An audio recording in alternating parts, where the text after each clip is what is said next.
Hey everybody, what's up? We're back here with another episode of our wonderful podcast. I'm really excited. Today is the return of the Josh episode 3, uh, whatever you want to call it. Hey Would it Josh. be episode 6, Return of the You're you're thinking Revenge of the Oh, I'm Josh. sorry. Revenge of yeah, no, yeah, That episode 6. My bad. that would My be bad. something slightly different. My bad. Yeah. Yes. It's good to be back. Um, yeah, I'm really excited. This is awesome. I am also still battling this stupid cold, so I apologize if I have to blow my nose during this session or anything. Um, but yeah, let's get into it. We're going to talk about Black Adam, Star Wars Andor, and Tales of the Jedi. And if we have time, we'll talk about some of the latest MCU series and what's up in that sphere. So, Black Adam, Josh. Wow. Uh, what can I say? Wow. What a movie. Wow. I'm guessing it was not your favorite. No, no, I actually loved it. No, no, sorry, that wasn't sarcastic. No, no, no. I actually That loved it. was I, that was some real deadpan delivery there. that was my bad. Yeah. Was it the like? Was it perfect? No, but like, was it just some good old fashioned popcorn action, like, smash pow the bad guys? Yeah, yeah. That's what it was. Uh, this was like up my alley. This was like I felt this was in the same vein as like Aquaman, where it was like, not you didn't have to think too much, and you got a lot of good action, a lot of good fighting, a lot of good special effects. Um, but I felt like it had some better things too, like some of the side characters or not the other characters other than the main character got to shine a little bit here. Um, did you like this movie? It sounds like you didn't, or No, yeah, I think this has been, I think, the consensus among people with reasonable opinions. Exactly what it is. It's a fun movie. You're not meant to take it too seriously. It's gonna have some cheesy moments. It's gonna have a lot of action, and enjoy it for what it is. Um, we don't need to sort of pick it apart for its literary underpinnings or whatnot. So yeah, it was great. I loved it. yeah, yeah. If you're looking for like a Shakespearean dialogue or unpredictability, this is not the movie for you. This is just yeah, straight up by the Right. numbers action flick. Um, Yeah, they really tell you everything that's going to happen in the movie pretty much from the first 5 minutes. It's very obvious that Ishmael is the villain. Uh, Someone pointed out to me it's the same actor as like the ancient king. So he's literally, um, he's playing himself in the future. Uh, um, yeah, go ahead. you knew, you had that like sly little like, oh, we're not showing the face of the father in the flashbacks. Like, okay, we all know that's the Rock. We you could have shown it from the beginning, but they set up this like, oh, look at this reveal, which is fine, I guess. And yeah, like if you were looking for, yeah, it's not Shakespeare. It's not even Knives Out or Murder on the Orient Express. No, Sir Arthur Conan Doyle to be sure. Um, but it was good. I think like we talked about offline, the JSA. Wow, they kind of that was great. Wasn't expecting. I thought they were kind of gonna be. I thought they were gonna do what they did in the movie, but I didn't foresee that it would come off so well. So thought that was some great casting, some great dialogue. They didn't need to make the team super huge, like in Suicide Squad, cough cough. Um, and it was good. Pierce Brosnan, great. Yeah, that was actually the main point I wanted to talk to you about was the JSA. I mean, hats off to The Rock and Black Adam and everything, but I felt like for me, the two senior members of the JSA were the real standouts in this movie. Pierce Brosnan and I'm sorry, I'm forgetting the other actor's name, Hawkman, but yeah, they were both huge standouts for me. I think they are kind of what made the movie really work. Yeah, for sure. Yeah. Can you talk a little bit about like the JSA just in general? Because I have very, very little knowledge on them. Are I think they were in like some of the animated movies I saw, I think, with like the Justice League and stuff. Do you have any Yep. background knowledge on them? Yep. The of course, like everything in comics, the history is super convoluted, but where they kind of stand these days is that the JSA is uh, some combination of being in the like the Justice League before the Justice League existed. So to make a Marvel analogy, this would have been um, the Justice League during World War II that Captain America would have joined, and Bucky and them. And so uh, it's got like a combination of like precursor heroes. So it's got like the original Green Lantern, not Hal Jordan, but Alan Scott, and he's not like his lantern is not the same, and his ring is not the same as what the other Green Lanterns have. Um, you've got you've got heroes like Doctor Fate, I believe, is more of a newer character. So they did like some mishmashing. So Doctor Fate's newer. Hawkman is typically a part of the JSA. Of course, he's ancient. Uh, what's her name? The wind character in this movie. Cyclone? Um, Yeah. Cyclone, right? So the she's essentially in one way or the other the granddaughter of the Red Tornado. You may have heard of that hero. That's he's like a robot that spins. And then of course Atom Smasher within the movie it's like, yep, I am not the original Atom Smasher. So it's typically seen as like an older version of the Justice League, although they still kind of hang around.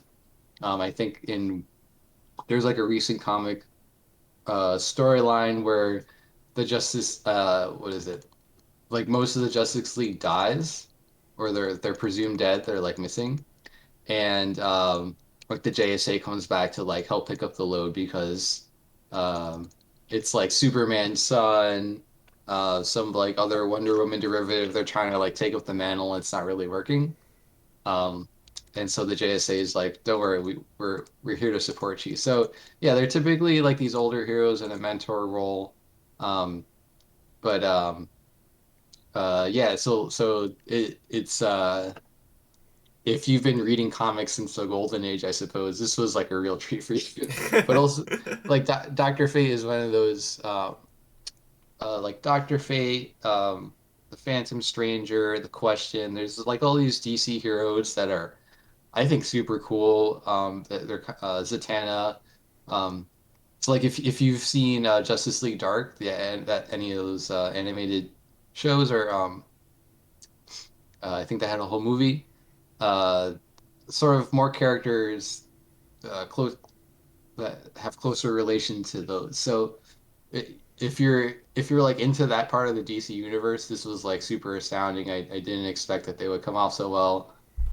Something I kind of wanted to talk about, and it vaguely I was thinking about it because I saw Rings of Power. We're not going to talk about Rings of Power today, but wanted to talk about um, like so you hear this phrase like, oh, it's not as good as the book, or oh, it's not like in the comics, right? Yep. And what is I want to kind of unpack that. So, um, in my mind, there's two ways to go about it that are good, and there's another way which like people should not do. Um, One is we're gonna we're going to make it like the source material, but we're going to try to be faithful, but we're going to take advantage of the medium, which in this case is like film. So if I'm converting, let's say, a book to to a movie, for example, the one good way to do it is like, yes, I'm going to keep the story the same, I'm going to keep the dialogue the same, because that's what a book is, right? It's Sure. his words on a page. Sure. But then I'm gonna add really cool sound. I'm gonna add really cool pictures. I'm gonna add to it and keep it the same. Hmm. And that's one good way to go about it. Another way to go about it is to say, hey, if I take this dialogue and I take this story and just port it straight to as a silver screen, it's not gonna work for whatever reason. There could be different reasons why Yeah. it doesn't come off right. Yeah. And so if you determine that, then another good way to go about it is to say, uh, look, we're gonna kind of maybe dance around the source material. It's gonna still be somewhat recognizable as being the same intellectual property, but we're making our own thing. We're not going to be tied down to like, oh, it was this way in the book or is this way in the comic. So we can kind of like move forward with our lives and still make a good movie. Hmm. But I think where people run into problems is they try to split the difference. They're like, well, we're gonna keep it like the book, but we're not gonna give it anything that makes movies fun or good. Like a lot of, I think if I had to pin down what's wrong with why do so many anime to live action adaptations fail is because they're trying to do it exactly like the anime, but it's not anime. It's a film, and you have to do what makes a film good. So in terms of um, the JSA, I thought what they did really well is they were like able to capture what's cool about Dr. Fate and put it on the big screen in a way that you can't. I don't think you could really capture as good how it is in the comics, right? So when he's doing his like multiple, when he's like splitting his bodies and he's like doing reflection stuff and like putting out these big shields, uh, yeah, like you can draw all that stuff on a page, but when you port it to the big screen and do it well, like they did, that's when it becomes like really worth it, I think. So, um, in this essay, I will no.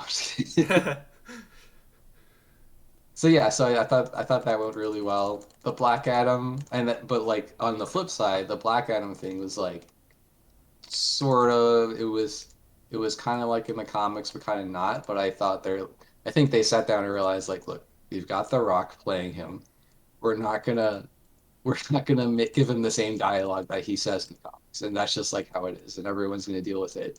And I think that worked out for the better. They didn't try to make him the exact same like character as I'll say mannerisms that you find in his comic iteration. Is he a little bit like you say mannerisms? How is he more in the comics? Is he like more comedic, or is he like clever or something? Or So I think two things. First is Black Adam has like see he is sort of an analog to Doctor Doom because Doctor Doom he's all about like oh I'm protecting uh I'm protecting Latveria, right? I don't uh that's right. Yep. I'm in some cases like an anti-hero or like whatever. I do my own thing. If you leave me alone, I probably won't try to take over the world too much or only occasionally. And then Adam is the same way. So and you kind of saw like that he's like he essentially becomes the protector of Kandak and nobody can mess with him. But if you leave him alone, he's usually not a super bad villain. Um, except of course like he'll fight against Shazam because for reasons. So what I thought they sort of did differently is, part of getting the power from the wizards is that you get not only the strength and the speed and everything, but the wisdom of whatever god it is. And I don't know if they really, if this portrayal really showed Black Adam to be, as clever and conniving as he can be, which again, it's The Rock. Like, not to say he can't play an intelligent character, but uh, maybe not his strength. And you kind of also saw like um, he sort of comes out like he comes out of his Captain America freezing like a little dazed and confused, I would say, in a way that maybe like the other Black Adam wouldn't do.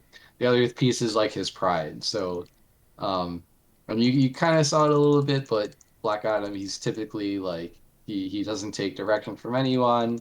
He thinks he knows best. He always does his own thing. And here, to a certain extent, you saw him like cooperating in a way that um, you might not typically that might not typically have happened. Um, so yeah, I think where where it made sense, I thought they did a good job of making it work, changing things to make it work. That's a good point you make about like adapting different types of IP to the film medium, um, especially like anime and comics, because sometimes really wacky stuff happens in comics, you know, and Right, it's just right. like really hard to, and it might like I don't know, comics kind of has this surreal wackiness like as part of it. It doesn't have to be, but like a lot of the comic, universes in comics are like that. So it's really hard to like pick and choose what to adapt and what not to. Um, yeah, I think you also see the same thing happening in reverse, though. It's the way that some people try to write print material, whether it's comics or books. It seems obvious that they're writing for the movie, right? Because that's how you make money. Is you you make something that gets adapted into a movie, you make something and that is a lot cheaper than making a movie, and hopefully somebody buys the rights to get adapted to a movie. exactly, Yeah, and there's nothing wrong with making money, right? So we that's cool. Um, and but I think there's some stuff out there that suffers for it. They're like they're trying to write it like a screenplay, and they should probably be better off just writing a book, you know. Same thing with in comics. Something that comics have some people don't like about modern comics is what they call decompression, which essentially means that they'll take 2 pages to do one plot point, whereas older comics is like a single page can have 9 panels or like a whole universe is a creation story. Um, which that wouldn't work in a movie, right? You need this like you need the bigger screen, you need to show what's happening, you give people a little time to digest it. yeah, Whereas yeah. with a book, you can slow down and diet like look at every single detail. That's true too. Because yeah, usually when I read comics, I like zoom through them, and I don't like slow down, digest the images. I don't digest what's happening in the plot. Um, but that is like an advantage of that medium is you can take the time or squeeze all that information onto like 1 or 2 pages and then just let the user digest it at their own pace. Um, which brings up another point, which is like pacing in movies is such a huge thing. I've realized over the last few years, it's just like some and in shows too, because sometimes I watch a lot of shows and I feel like, man, this pacing is so slow. This just feels like filler episodes, you know.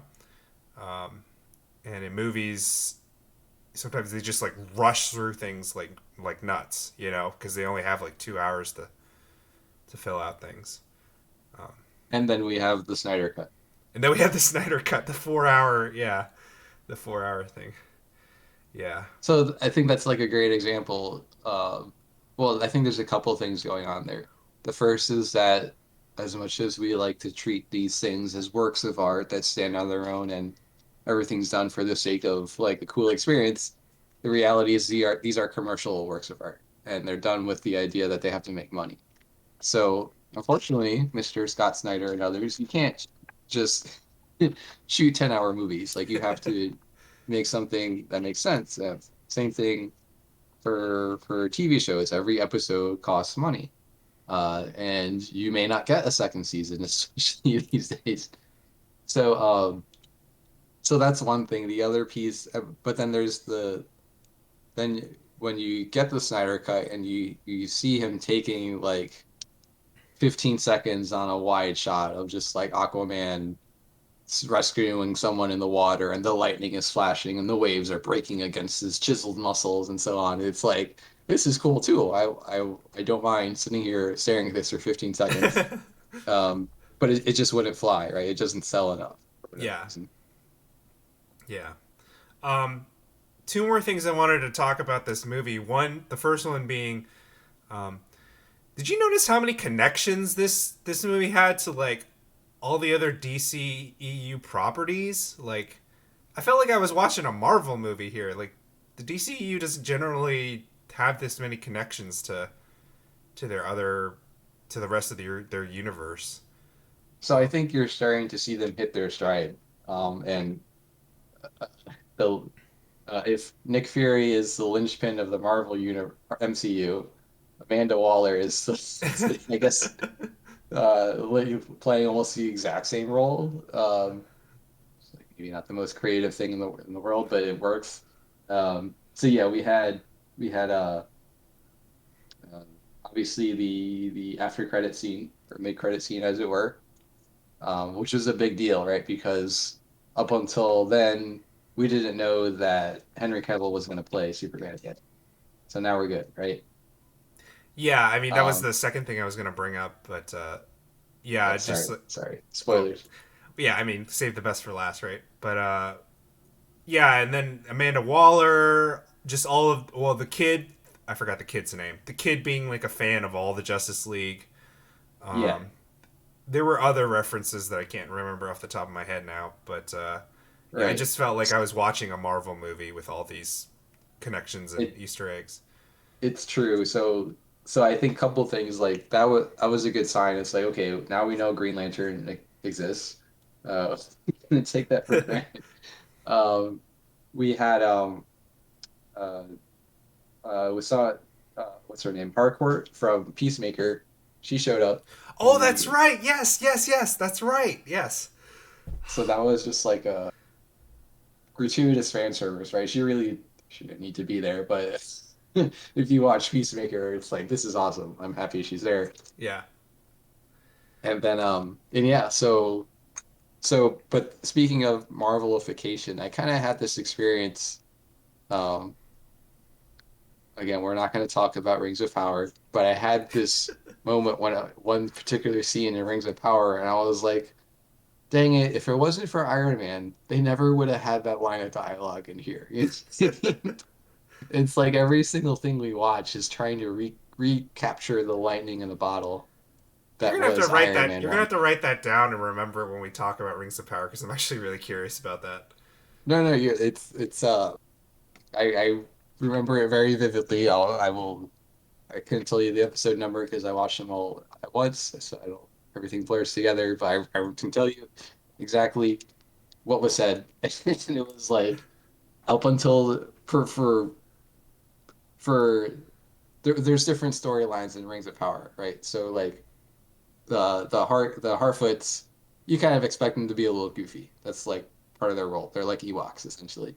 Um, but then you have like these like chiefs of state, and you have these like supposedly thousands-year-old people um, with serious trauma, and you expect certain lines of dialogue in certain scenes, and others you don't. But anyway, I digress. But I think the point is yes, like the MCU has infected all of cinema. For better or for worse. For better or for worse. Yeah. Okay, well let's talk about the elephant in the room here. This mid credit scene. Henry Cavill back as Superman. Uh, Set to seemingly face off with Black Adam. The Rock is Black Adam. I think this is probably the mid credit scene that everybody in the nerd world was hoping for, and yeah, I gotta say I was like super pumped and super excited when this happened. I had a feeling it was coming, but I was nonetheless super excited. Yep. Yep. And so I think the most recent animated uh it was like a novella. It was not a full-length movie. They did featuring Superman, Shazam, and um, Black Adam was essentially Superman goes to investigate Shazam, and then they fight, and then Black Adam shows up, and they have to team up to take down Black Adam. So I think that's like a really good cookie cutter plot that we could get in the future. I think it would work well. Uh, Shazam and Superman team up to take down Black Adam. Is that Yeah, did I yeah. get that right? Okay. I don't Um, think they're ready for like the Legion of Doom or whoever whatever like there's there's no I guess there is Lex Luthor, right? So they could get Jesse Eisenberg. Whatever happened to Deathstroke? Did that go anywhere? no, that I mean that was supposed to be the setup for Justice League 2, the Injustice League. But that never happened. Although I hear that like it's happening again. I hear there's rumors that it's happening again, but I don't know. So it would not surprise me if they did Injustice because it's like one of their best properties. And I think think it would be wise financially. Um, but Black Adam doesn't. I mean, he may end up getting shoehorned into that, or not at all. Yeah, but like Black Adam's more of an antagonist in the comics, right? Or does he kind of like flip flop? Because here he's more of like the anti-hero. Yeah, I mean, I always thought it was tough to. I was a little surprised that they went with Black Adam as the title character. They easily could have done JSA the movie, um, and I thought, I mean, to a certain extent, it was right. But yeah, it's like super hard to have the protagonist be a villain, which he kind of is. Like he murders people throughout the movie. He's seems like he's going to continue murdering people, and they're just kind of like, well, we can't really do anything about it.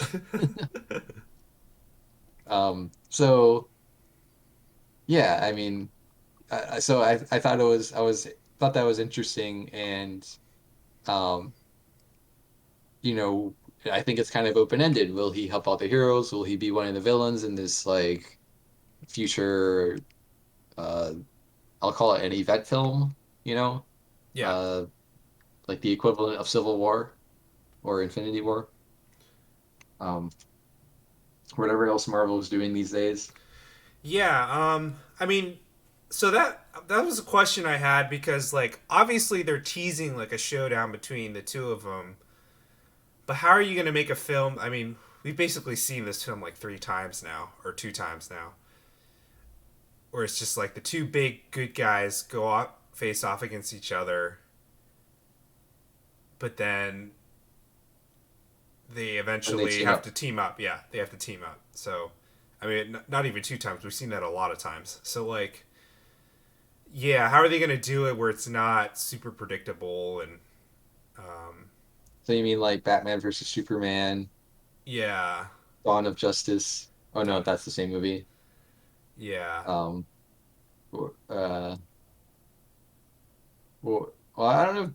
Yeah, Marvel has done it a million times, but to a certain extent, like that's what the fans want to see, right? They want to see Iron Man versus Hulk. yeah. They want to see Thor versus Hulk. They want to see Quicksilver versus um, well, they want to see Quicksilver versus Flash. Well, we're not there We're not yet. gonna get that. Yeah, we're not gonna get that. But They want to see Wanda versus the Marvel Universe, right? Like, yes, it's formulaic, but people will still pay money to see it. You know what I mean? yeah, I guess if you just do it well, like formulaic is not bad. Like this movie was totally formulaic, but it was good. So like, you just got to make it like exciting and not, yeah, not boring. Which you think would be not hard to do, but sometimes that happens. I mean, what would you say is the last like fight and then team up that didn't come off well? I mean, the theatrical release of Batman versus Superman was like pretty darn boring until like the last 30 minutes. You know, Yeah, that's fair. um, You mean Martha didn't look Martha, compelling? Martha. Yeah. So like, I mean that, and that's a Zack Snyder property too. It's just I don't know. It's just everything except for like that. I don't remember a lot about that movie except for like the last fight, and I've seen that movie like 3 times now. So it's like, yeah, I don't know. Yeah, it's so uh I mean, yeah, well, I think in terms of Snyder-isms, the whole it felt like the whole point of the movie was to get that one shot where Batman is carrying Superman's corpse, off the ledge because that's an iconic comic scene and like that's just a thing that had to happen. But so everything else was sort of contrived and maybe suffered in order to make that happen. Um, was there anything else you wanted to say about Black Adam before we move on? I want to know who the next Doctor Fate is going to be because obviously it chooses like a partner. Okay. I want to know if Hawkgirl is going to be around, and who they're going to cast. It's very important. I heard she was originally in the movie, but then they cut her out later, or like when they were developing it, they decided it was too many characters or something. Yep. I want to see the budding romance between Atom Smasher and Cyclone. So atoms aren't going to be the only thing he's smashing. Yikes. Yikes! Sorry, I had to. That was like the low Oh, hanging no. fruit. I had to take it. Um, Um, More Henry Winkler, obviously. yeah, it's like, oh man, like it was his uncle, right, or was it his grandpa? Was it? Not sure, but Okay, I was like, yeah. Oh my god, he's like the nephew of the Fawns. yeah, yeah. Yeah. Yeah, so yeah, I mean, who knows? Maybe he'll stick around, maybe not. Maybe it's just a cameo. I want to see more JSA. Like it seemed like this was just a small subset of who they had on call. So like there's limitless possibilities with who they could bring in.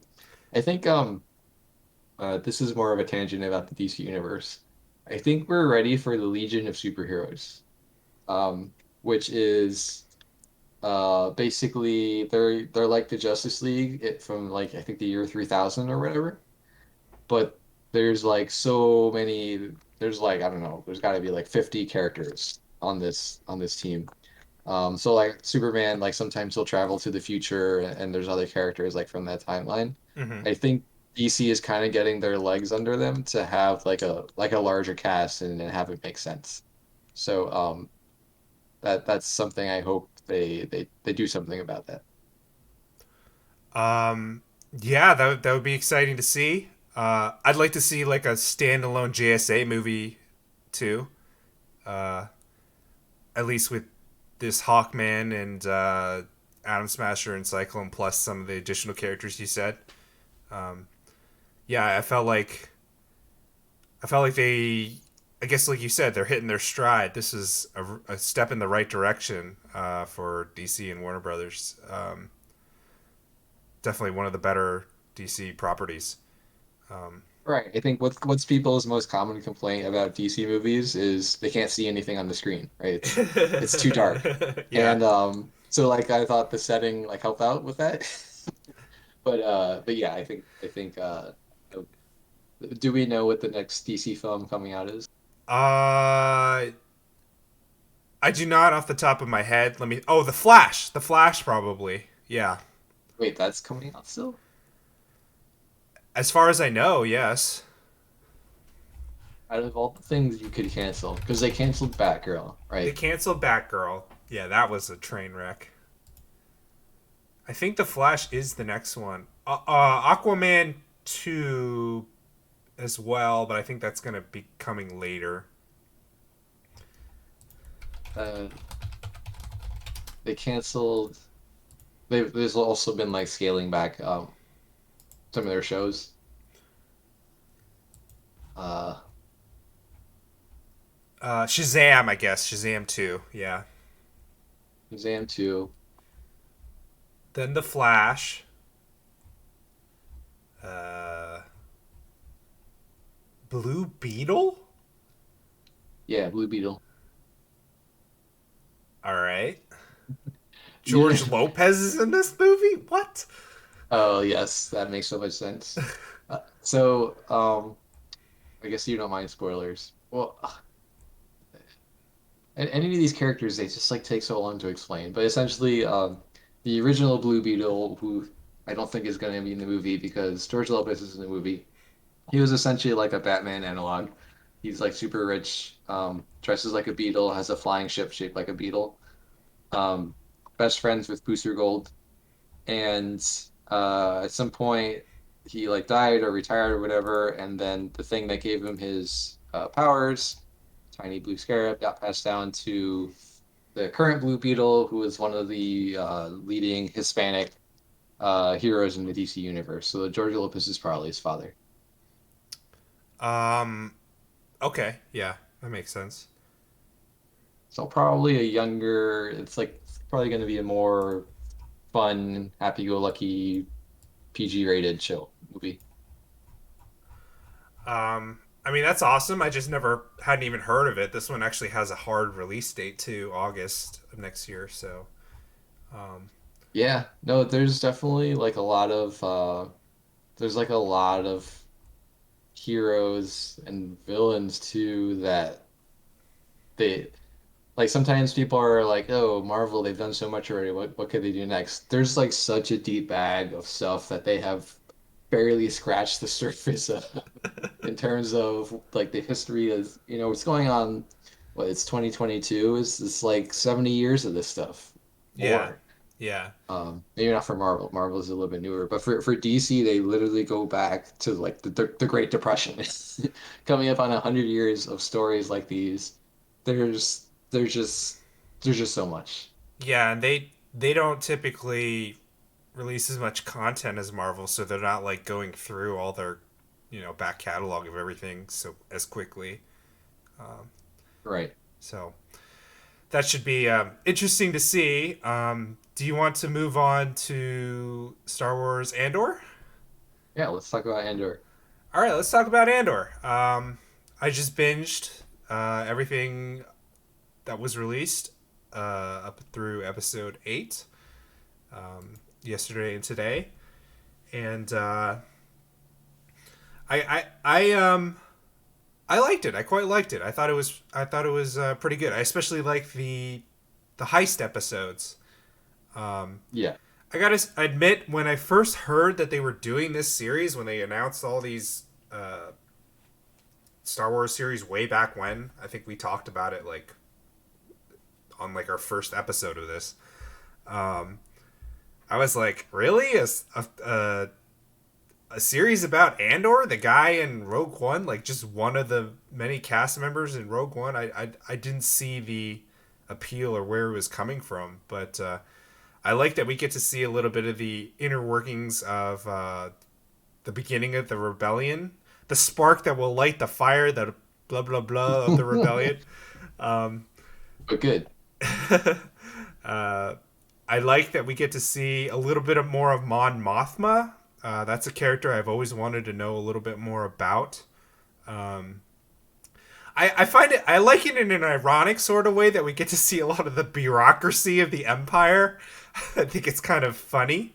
Um, so, what's your take on any or all of this? How do you like the show so far?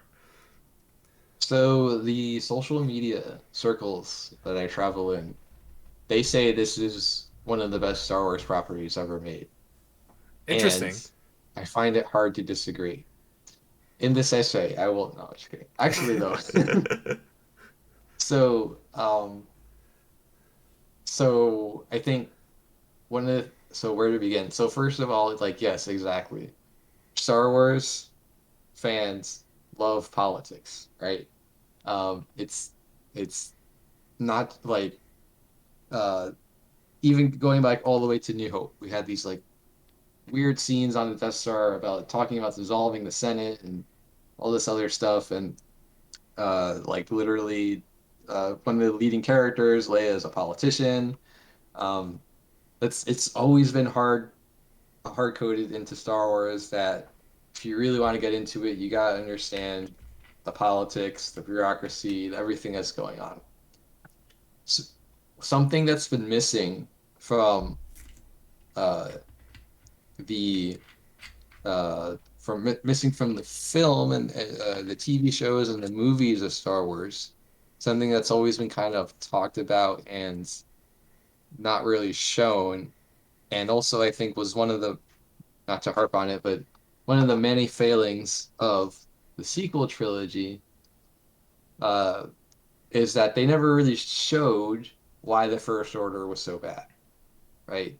They told us the First Order was bad. They used all this Nazi iconography to tell us these are villains, they are bad, but they never showed us like why should we care about the First Order. They're just like here's this army of stormtroopers, but they fly now and like they're bad because reasons. Hmm.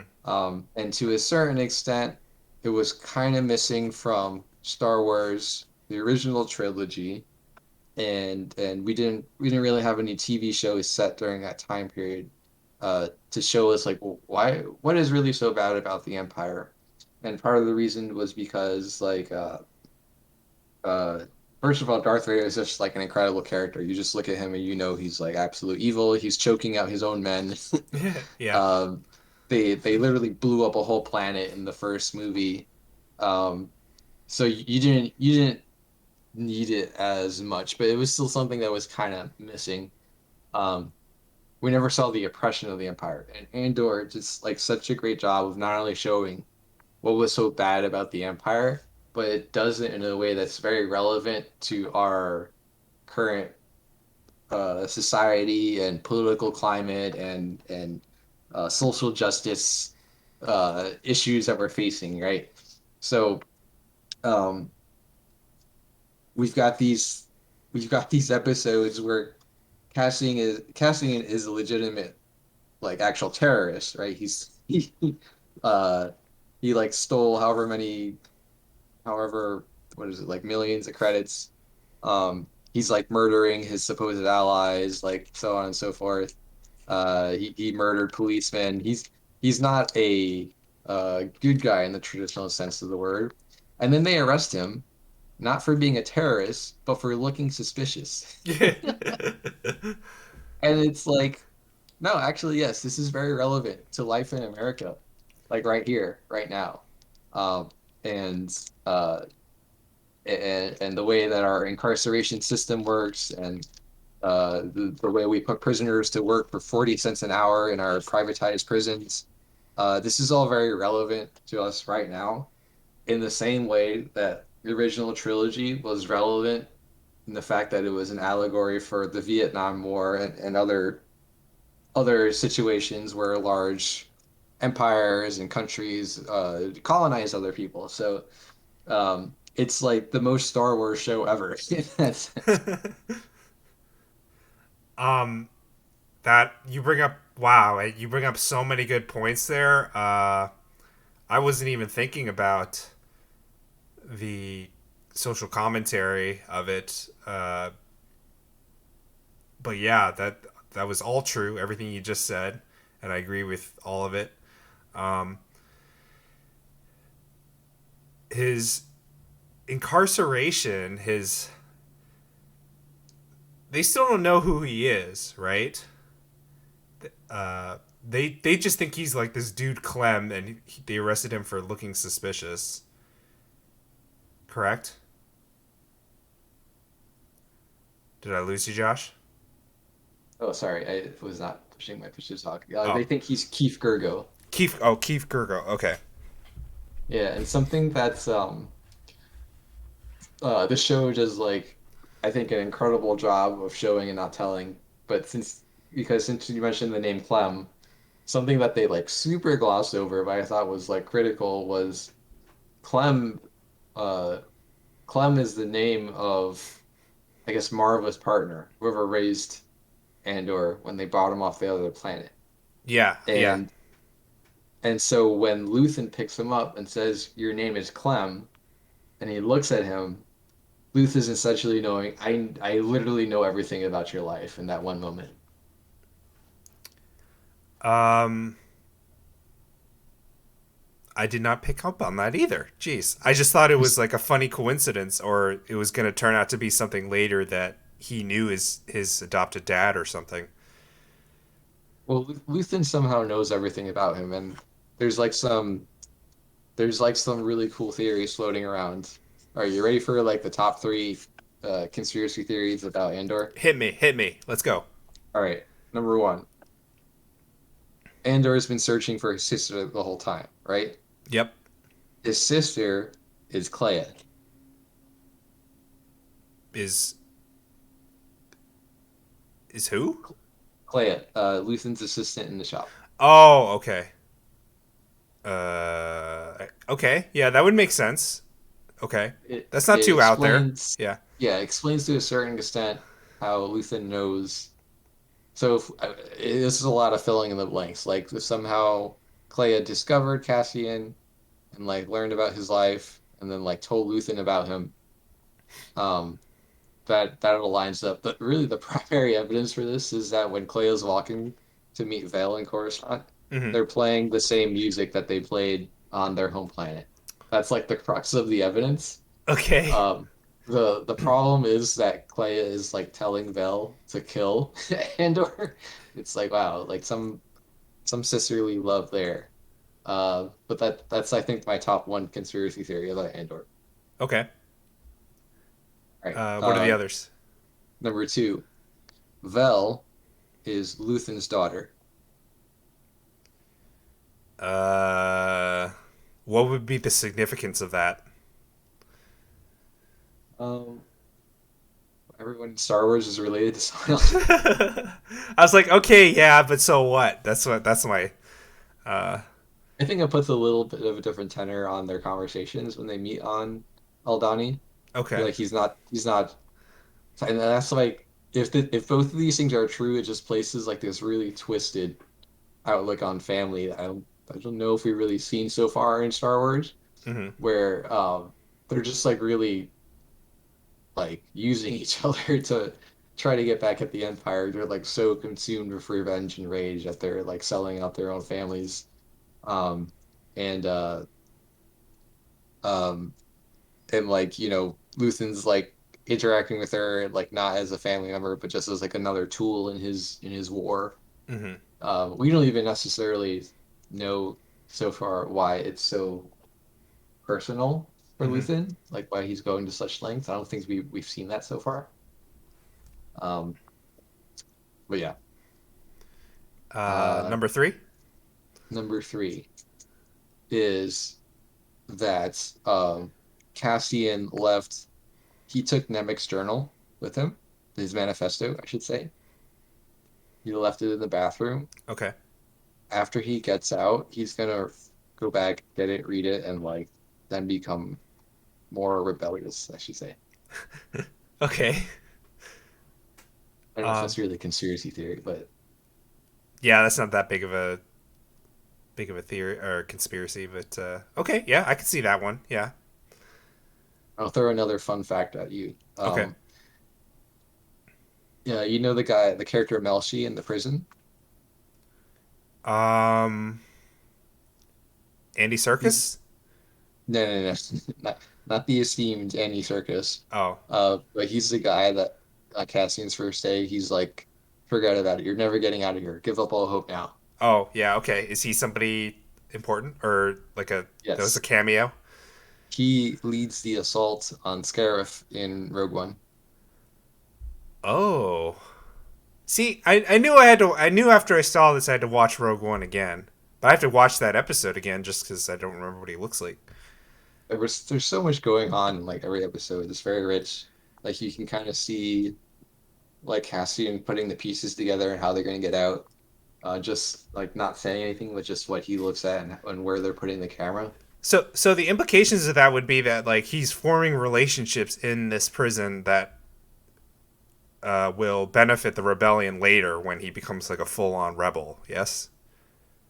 Well, I think first and foremost, somehow he and Melshi are going to escape together. Yeah. Maybe he At and least the two of them. yeah, yeah, and maybe they're the only two that are going to get out though. Yeah. Yeah. Yeah, part of me is watching this and I'm like, man, all of these people like starting with the rebellion, but I'm like, oh man, they're probably all not gonna make it. Like it's like Andor's probably gonna be the only one who's gonna make it, and then he doesn't even make it in Rogue One, so it's like everybody's But kind of doomed, you know? that's why we loved Rogue One, right? You literally, I mean, they all end up dying, but you didn't know. You didn't, so it was really open-ended. Like, for the most part, when you watch a movie, you know, like they're gonna make it, right? Especially in the first movie of the trilogy. Yeah. Sorry, Han Solo. But, uh, but when you're watching Rogue One, it's like, no, this is a war movie, and they may all die, they may all survive. I have no idea. I mean, that makes it cool. Yeah. Um, I mean, it makes for good. It makes for, I guess, a different style of storytelling. Um, but I guess in this show, they don't necessarily all have to die. You know, they could have just gone off to do other things or, fight the rebellion in other parts of the galaxy. We just don't see them. Some of the characters, at least. I mean, look at their first adventure. Only three of them made it out. Um, you talking about you mean episode The 4 or? the heist, yeah. Oh, the Only heist. Yeah, yeah, yeah, only Cassian, Vel, and Cinta made it out. yeah, yeah. I was worried about Cinta in that episode. I thought she was not gonna get out, but I guess she did. She's kind of walked away. Yeah, she kind of walked away. She was kind of left behind, right? And then she just like, did she disguise herself as like a native, and then she just? I think when you well, there was a couple of weird things about it. So first of all, the whole situation. Why didn't you take care of the guy in the radio tower? Like his whole job is to monitor radio communications. You jammed everything, and you just thought, oh, this guy's not going to do anything about it. Yeah. Anyway, Cynthia's job was to keep the hostages in place until they had finished the heist. That was essentially why she was there, and she also needed to. Um, they needed a code from the other base in order to open the vault, and so she was able to like reroute that communication or whatever from that control room. But her getting out seemed like it. I I don't think know. she got out the way she came in. Or no, I think she just walked up to the top and then walked down in an Imperial officer uniform. Oh, She okay. blended in with the natives. Okay. Yeah. Um. Okay. Yeah. I have on the vein of characters not making it out. I have a feeling that Luthen's days are pretty numbered. I think that's pretty obvious. Nah, you don't sign a Skarsgård for one season. You don't sign a Skarsgård for one season. I mean, this is Let's Papa be real. Skarsgård. Yeah. Um. You, you He's don't such a you good don't think he character. you don't think he's gonna die this season? But no, I think he seems to be the one, like he's the link between all the different cells, right? So like if it wasn't for Luthen, we wouldn't have gotten that amazing scene with Forrest Whitaker, them staring each other down. Um, so I think like obviously we'll still follow Mon Mothma and whatever she's doing in plain sight. But I can see Luthen hanging around for a while. Um. Oh, you mean the 986th appearance of Saul Guerrera? He's everywhere. Yeah. Can we talk about Mon Mothma for a second? Let's talk about Mon Mothma. Man, I have so many questions, dude. I hopefully you can answer some of these. Like, okay, I heard that the guy she's talking to is like important somehow. Like, does he have a history in like the Clone Wars or something else? What's his name? Like Tal or Tay or something? Tay Kolma. Tay Kalma. Yeah, he's supposed to be helping her get access to her bank accounts. Is that right? Yeah, he is old family friend. Um, so and he's a banker. So basically what's happening is um Mothma has been um like essentially funding the rebellion with her own money. But of course the Empire is cracking down and like audit I guess they're hiring more auditors like Karn to check all his money down. So she needs his help to like release the funds that would otherwise the transfer wouldn't be allowed, or at least it would be tracked. So she's like, obviously she or her family is like super rich. Is there a history there? Were they like, I don't know, did they own a company or conglomerate or something? I'm not sure how uh Mon Mothma is rich. I'm sure she was born into money. But I don't know. I'm not sure. Obviously, like once the rebellion really gets going, she's going to be on the run. Um, what's going on with her family? It seems like her husband is not in on everything that she's doing. Is he a diehard Empire supporter, or is she just trying to protect him? What's your take on that? I think he's a diehard protector of himself. I think, so we know that their marriage was arranged, and it seems like there's no love there. And they have, of course, a teenage daughter who is acting like a teenage daughter, for better or for worse.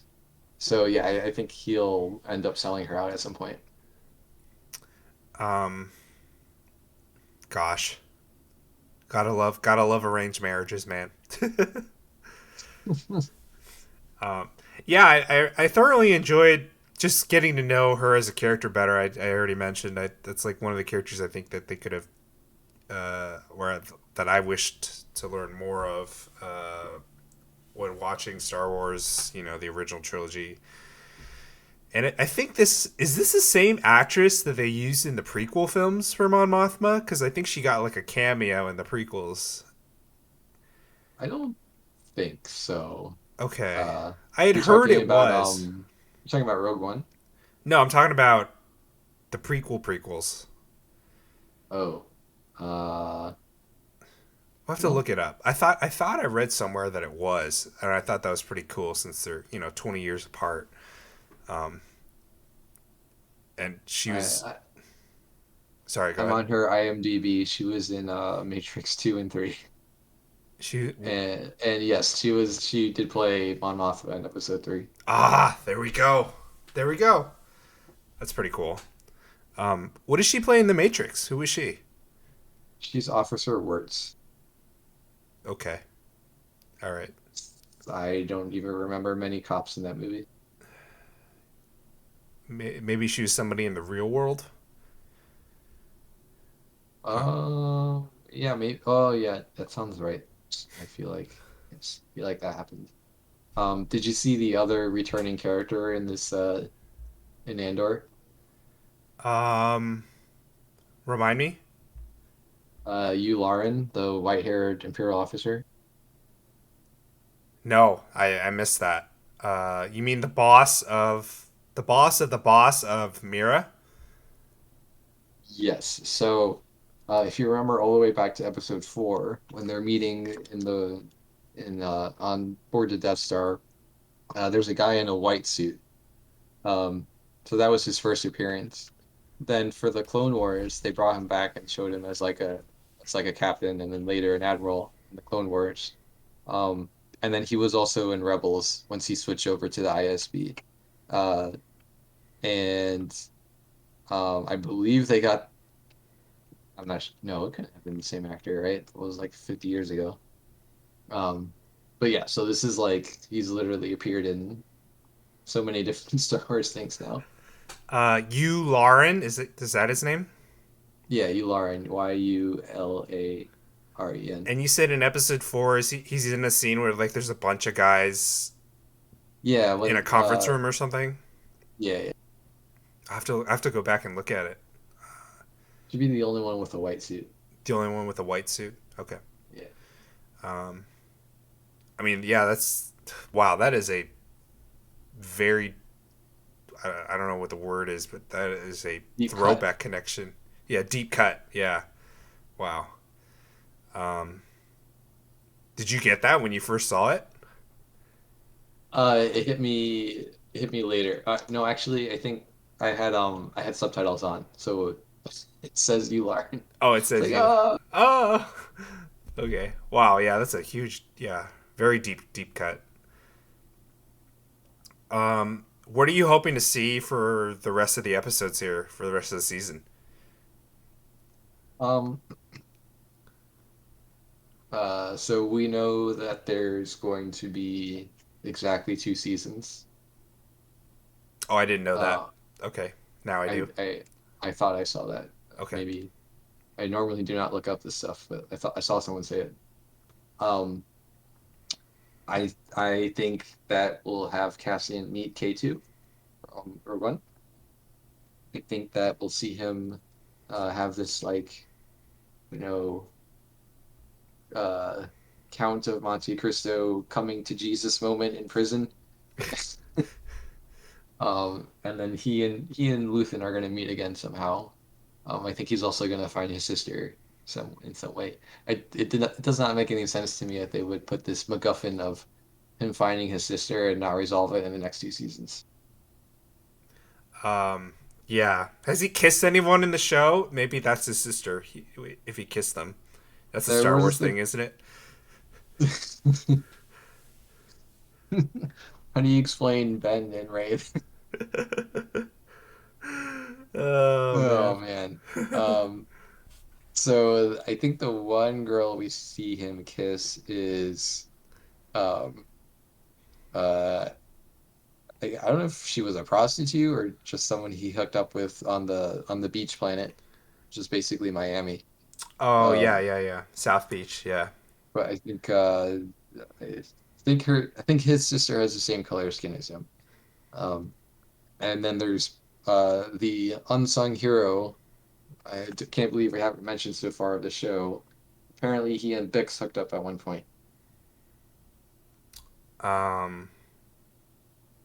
Yeah. Lucky bastard. I mean. Yeah. Yeah. She's not his sister though. That'd be too obvious. That'd be too obvious. Yeah, no, there's no way. But speaking of gratuitous sex scenes, like what what was that? uh. The South Beach thing.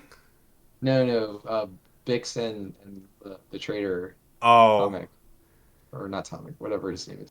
Yeah. I don't. That seemed pretty graphic for Star Wars. I don't know. Like, all right, All right. I guess this is to like really drive home the betrayal. I Wait. thought that I thought after he died, she was gonna like become part of the rebellion, but I guess maybe that's coming later down the line. I think it's a slow burn. I think she will, just not quite yet. Yeah, Yeah. yeah. Um. Let's move on to Tales of the Jedi, dude. Yeah. Um. This I didn't know what to expect because first of all I had no idea they were doing this. They just kind of dropped. And I was just like, oh, this is cool. And then I didn't realize it was just like shorter episodes. Um, Shorter animated episodes. But I felt this was like I don't know. It might be like Clone Wars season 8 or something, but it's also like I don't know, just filling in the gaps of like certain things in the prequels. Um, I thoroughly enjoy the Count Dooku. Like I guess it's like a Count Dooku origin story and like a Ahsoka backstory. Um, did you did you enjoy these episodes? Did you feel the same way as how I just described? So, uh, this is how do I put this? I cried like a baby for each and every single one. Okay, all So, right. I think something that's tough is you haven't seen all of Clone Wars, so you haven't like gone through that experience of like the whole war and building up all these characters. Ahsoka is one of those that is like super annoying in for 2 seasons, and then like you would it's like I've only had Ahsoka for 2 seasons, but now I would if anything happened to her, I would kill everyone and myself kind of thing. Um, and of course, like she's obviously like super powerful. I think she's one of the um in terms of people who have fought Darth Vader and walked away, she's on a really short list. and it was like a fair fight, so to speak. Hmm. Um, so, and I thought you saw that one one thing. I guess I'll just ramble about my thoughts on all the different episodes. So probably the funniest thing I saw was no, there's two funniest things I saw. The first is that it turns out that Yoda's species normally speaks proper English, and it's just him who's weird speaks backwards. Because we had gotten no dialogue from Yaddle before. Uh-huh. Um, the second is that they made like the coolest Inquisitor design of all time, like bar none. Like forget obviously the Grand Inquisitors, he's kind of weird. Um, Riva is just like a regular human. We've got like this other guy with like a samurai hat for no good reason, doesn't do anything. And then you have this like Inquisitor who's like he looks like the Grim Reaper, and Ahsoka just murks him. No mercy. I mean, yeah, I saw that fight and I literally said out loud, I was like, wow, get wrecked, dude. Like, she didn't even have her lightsaber out and she just, 2 seconds. Yeah. But you also so again, if you had watched eight seasons of Clone Wars and seen like the struggles, like one of the first episodes, she tries to fight Grievous and she ends up getting like her whole team murdered. And then you also had a whole episode of her like training with the clones, and it was like uh, this is like collage of different moments in the prequel trilogy. So you had like all her different outfits. You had Obi-Wan with a mullet, Anakin with a little bit shorter hair. You also saw like Anakin with no scar, and then in the next couple of scenes, like he has the scar. Um, then she meets up with Rex and kind of like it was just so good. It was so good. So, um, then you had Dooku. Yeah, we had never we always knew that Dooku was Qui-Gon's master, but we never saw them interact.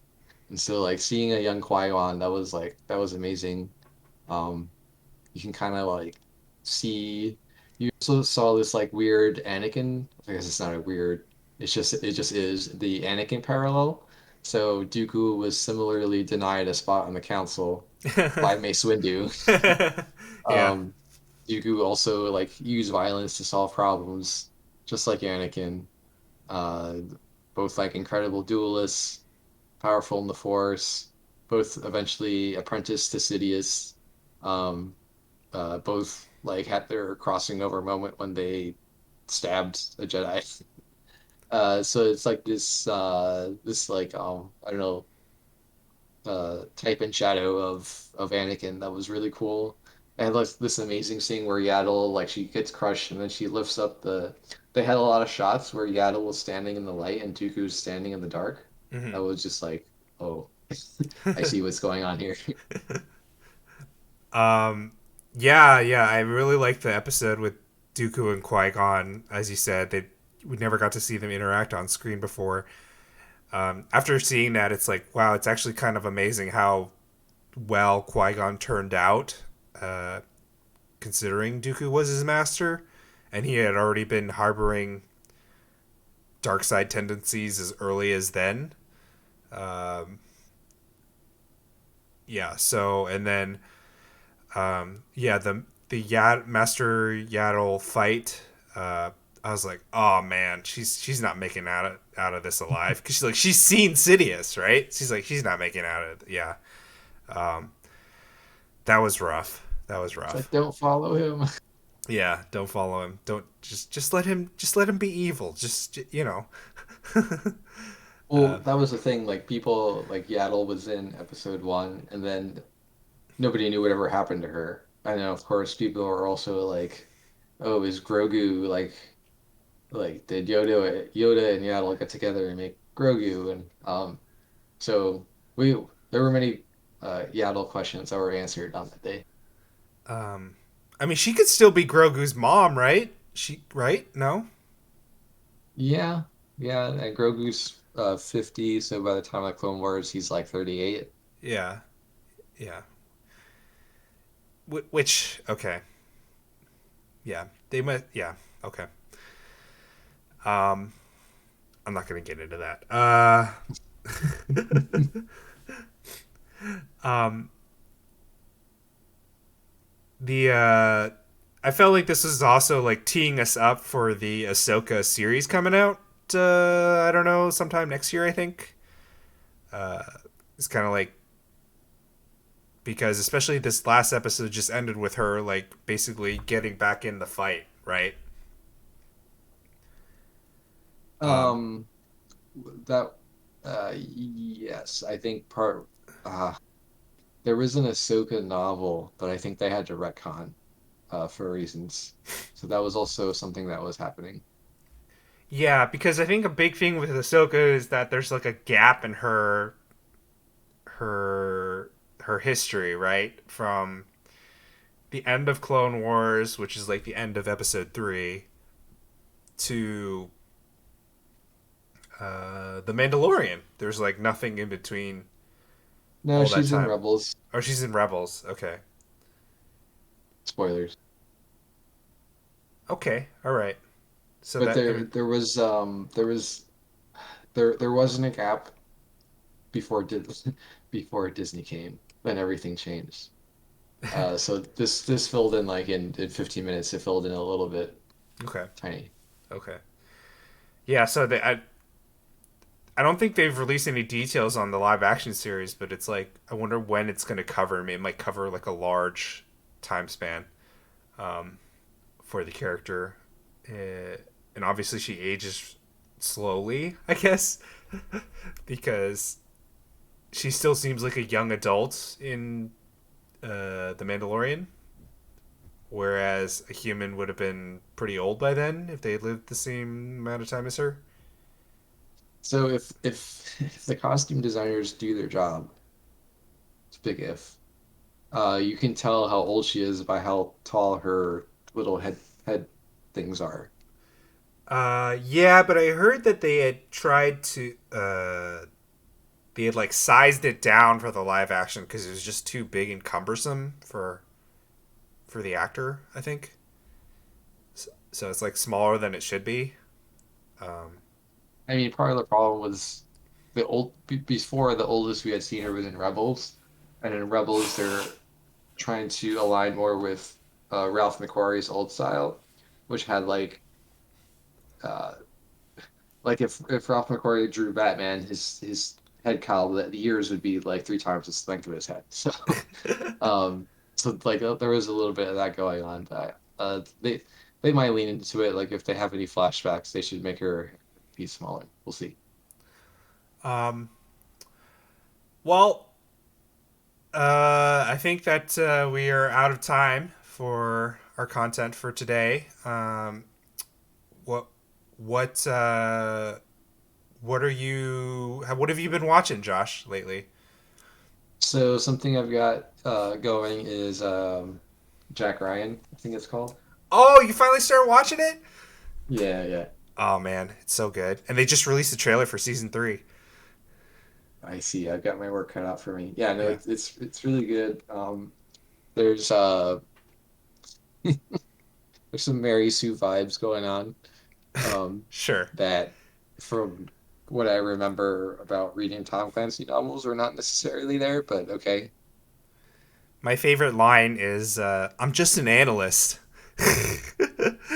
Right, He's just right. like I'm just an analyst, but he's like, one man ramboing the entire world every season. Yeah, yeah. So that's like the yeah, I don't know, like he's like genius level intellect. Um, served in the Marines, apparently had like a debilitating injury, came back stronger than ever, knows everything about sports. Um, what else did he obviously like he can fight off two terrorists at once unarmed. In Um, in season 2, you find out he's like best friends with the senator. It's just like, oh, does he just have connections to like everything? right, because somehow after I'm not sure the sequence. At some point, he not only got a PhD, but he also served in the Marines, and he worked in the finance industry with that other guy. And he still looks like he's 24. Yeah. Yeah. Oh, and he's been working at T-Pad for 4 years, he said. So how Yeah. old is this guy? He's lived like 5 lifetimes by the Yeah, age of 30. Yeah. he's like Forrest Gump. Yeah. Um, what else? What else you been watching? I just finished an anime called Eden Zero, or I didn't finish it, but I finished the first season, which is all they have on Netflix, and therefore it might be all we ever get. It was pretty good. Um, I'm still continuing with Seinfeld. I'm on season 7, episode 16. Um, I'm gonna watch Cyberpunk at some point, the new show. Oh, I should check that out. I should check that out. Yeah. Yeah. I've been watching House of the Dragon. Uh, First season Oh just boy. ended. Man, that is the best show. It is the Oh, it's best show. great. It's awesome. Does it redeem Game of Thrones television? Yeah, it's on par with the early seasons of Game of Thrones, and I this might be recency bias, but I want to say it might even be better. But I'm biased definitely, and it might be recency bias. But like, it is just so good. If you're gonna watch it, you don't need to see Game of Thrones to watch it, but you do need to maybe have a family tree in front of you, because it gets a little confusing. They have a lot of kids. It's a big family. But HBO has like an official family tree companion guide or whatever on their website. I've also been watching She-Hulk. Uh, Mixed feelings about that. And then also Lord of the Rings, Rings of Power. Uh, Definitely mixed feelings about that. I think that's probably going to be our next recording for our podcast, right? Probably Rings of Power, maybe. Rings of Power? Yeah, we'll need some time. We'll do a decompress on that one. Yeah, that'll be our main topic for probably the next episode here. I'm gonna lead with the same thing though, the adaptation versus doing your own things. Yeah. I know you were thinking about that when you were saying it today. So yeah, we can go over that again. Definitely next time. But yeah, that's what we're doing. Thank you everybody for listening. We'll be back next week for Rings of Power. This was our big return of the Josh, episode 6. So yeah, thanks for listening, everybody.